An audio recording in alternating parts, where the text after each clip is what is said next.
Welcome to episode 19 of our third series on the surnames and DNA of early Appalachian and Southern families. On today's episode, we're taking a look at the family names of a pioneering aviator, a Delaware-born movie star, as well as an actor who played Hank Williams. We'll also be looking into an occupational name that no doubt came in handy, pun intended. It promises to be a good show, so I hope you'll join me. Number 1, Glover. As you probably recall, surnames are derived from several aspects of life. Where one was born or lived, someone's father or mother, or personal trait or characteristic, or perhaps even an occupation. In the case of Glover, it was given to a person who earned his bread by either making or selling hand gloves. Of course, he could have made and sold them too, thus cutting out the wholesaler or the middleman. While Glover is linguistically English, it's found among the traditional surnames of Scotland and Ireland. I didn't find it among the historic family names of Wales, though. In terms of Glover folks in the South, I found records for an Englishman named Richard Glover, Jr., who's born around 1611 and died in 1696. He landed in Virginia in 1635, where he married Maria Booker. They had a son named William Glover, and he and his wife, Mary Burton, had at least 5 young'uns. Given that Richard Jr. got to meet some of Jamestown's original settlers, no doubt, his family is antebellum and of English origin. In looking at Y chromosome DNA haplogroups, there are a couple of large clusters associated with the Glover family, but there are more than a dozen clusters with several members in each one. Since there were makers of gloves throughout the cold lands of Europe, it makes sense that Glover Y chromosomes, or male lines, paternal lines, would be just as diverse. I highly recommend a DNA test and a good paper trail to find the origin of your line of Glover. But it looks like the evidence, subject to no hanky-panky in the old barn loft or corn crib, will lead you to jolly old England. Number 2, Tarant. Here's a not-so-common family name that could be English for a dweller by the River Tarant in Dorset, England, or Irish Gaelic for a descendant of Tarant. The River Tarant, by the way, is a short tributary of the River Stour that drains into the English Channel. The Tarant River is only about 7.5 miles long, so the English Tarants had to be related at some point in their family trees. This is borne out in the DNA test results. As one would expect, there's a cluster of RDF83 and another cluster of RZ195. By the way, both clusters are subclades of the larger Western European RM269. However, there is one person with a Viking haplogroup IM253. The oldest line that I could find in the South, or Appalachia, was started by Leonard Tarrant Sr. He was born in Middlesex, Virginia in 1660. He married Mary Brooke. She lived from 1689 to 1748. They had at least a son and a daughter, and their line stretched to South Carolina and Alabama. At the end of the day, I'm confident that Tarrant is an antebellum family of English or Irish origin. Number 3, Hehheart.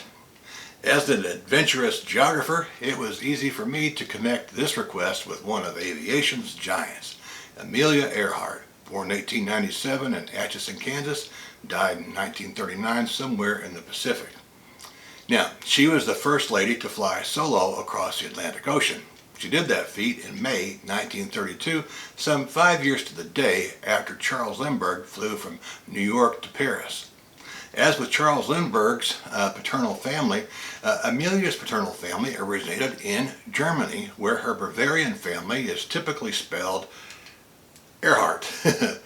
One of the earliest Earhart families in America was started by John Jacob Earhart, born 1719, died in 1753. He was born in Germany and immigrated to Pennsylvania. He's credited with having 2 sons, Adam and Philip. Philip lived from 1740 to 1804. He married Mary Funk, and they had at least 6 young'uns. The family then moved south to Virginia, but after Philip died, Mary moved west to Kentucky. Amelia's family, by the way, came into America in Pennsylvania. In terms of DNA, there's a strong Northern Germanic imprint on one of the two large clusters, IM253, could be Viking even. The other large cluster is RFT90656, which is downstream of RM269.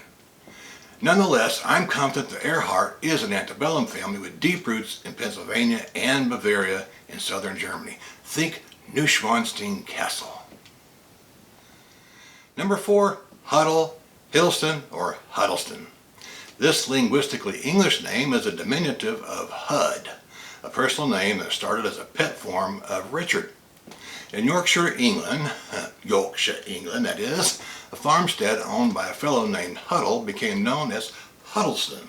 So naturally, the inhabitants adopted the name Huddleston.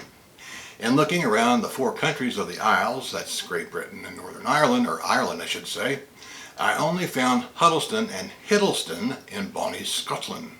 You might recognize the name Tom Hiddleston, the British actor who played the country singer Hank Williams and Loki in the Thor movies. At any rate, Huddle, Hiddleston, or Huddleston are not found among the traditional surnames of Ireland or Wales. There is a story that the family started the Huddle House restaurant chain in Decatur, Georgia in 1964, not 1694, but 1964, but it's not true. The chain was named after the football huddle. Ready boys, huddle up here. Alas, the family had nothing to do with the eatery. Given that Richard was and continues to be a common name, there are no doubt many distinct lines of Huddle and Huddleston. That's what I found when looking at the DNA test results. There are 2 large clusters of related Huddleston men. I couldn't find any information on DNA for Huddle though. The largest cluster of matched men are in the haplogroup RZ295 and another cluster of men in RBY19555. There's several smaller DNA clusters, and while they're all part of R1B1, they don't share a common male ancestor in at least the last 2,500 years. While it's possible that some of the South's Huddle and Huddleston folk came to America from Scotland, the earliest person of either name that I could find was Henry Huddleston Sr., born in 1660, died in 1706. He was born in Yorkshire, but moved to Pennsylvania. His grandson William Huddleston, born in 1734, died in 1817, left Pennsylvania for Virginia. Interestingly, when I looked into Huddle, I found that one of the earliest lines was introduced into Shenandoah County, Virginia by a man from the Rhineland in Germany. His name was Johann George Gerich Hottel, born in 1722, died in 1782. His son was given the very Anglo-sounding name John George Huddle. While all these names belong to antebellum families, they have different origins, English, Scottish, or German, which is seen clearly in the variety of DNA haplogroups. Number 5, Philippi, or Philippi. I'm sure I'm going to get some comments from folks on that name. Anyway, when I received this request, my mind conjured up images of Reese Witherspoon's first little family. The Sweet Home Alabama star shares 2 children with Delaware's own Ryan Philippi. The Philippi family has a long history in America. One of the earliest lines that I could find certainly reinforces what family name historians claim about the origin of this German, Dutch, Flemish, and French family. The pivotal and strategically important Alsace-Lorraine region along the border of France and Germany, which played such a major role in World War II and World War I, is the home of Philippi, or Philippi, which is a form of the personal name Philip. That line was introduced into America by Johann Philippi, 1698-1763. Johann was born and raised in Vauxburg, a commune in Alsace, France. He immigrated to Lancaster County, Pennsylvania. His son, also named Johann, moved from Pennsylvania to southern Appalachia's Wythe County, Virginia. He and his wife, Marie Eva Eichelberger, had at least 12 young'uns. In searching for DNA for the family, the closest that I could find was for the name Phillips, but it's a distinct name. You might want to check out episode 5, which was premiered on January 4th, 2021, for a discussion on the Phillips name. I wasn't able to find Philippi among the traditional names of Great Britain or Ireland, so it's safe to say that this antebellum family is of Alsatian origin. Well, that's about all I have for you today, folks. I hope you got something meaningful out of the discussion and will join me again here on The Vantage Point. If you'd like a free copy of the list of names of families that we've covered thus far, write to me at vantagepoint22@gmail.com and I'll send it to you ASAP. Until I see you again, may the good Lord bless and keep you. May He make His face shine on you and give you peace. Bye-bye.